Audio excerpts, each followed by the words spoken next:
Катер «Муфлон ТС-514» предназначен для плавания в прибрежных зонах морей, проливах, озерах и водохранилищах в качестве служебно-разъездного патрульно-инспекторского судна.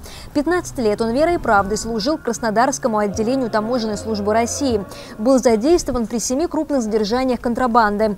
Теперь «Муфлон» в распоряжении абхазской таможни.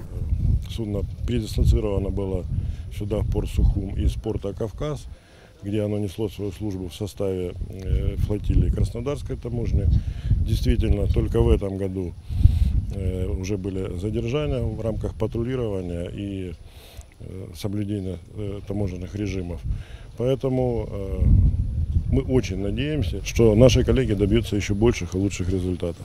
Катер «Муфлон» – первое плавсредство в Таможенном комитете республики. До этого его сотрудникам приходилось просить помощи у абхазского морского пароходства. Но с появлением собственного морского судна работа ведомства будет намного более эффективной, считает его глава. Бывают ситуации, когда, допустим, есть информация о том, что нужно выехать на судно и провести там повторный досмотр.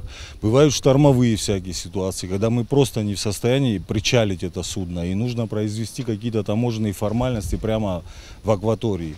Вот в таких ситуациях мы не знали, честно говоря, что нам делать. Таможенная служба России регулярно оказывает материально-техническую помощь своим абхазским коллегам. Катер «Муфлон» хоть и не первый подарок, но самый крупный. Начиная с 2010 года мы оказываем достаточно серьезную поддержку нашим друзьям из ГТК Абхазии.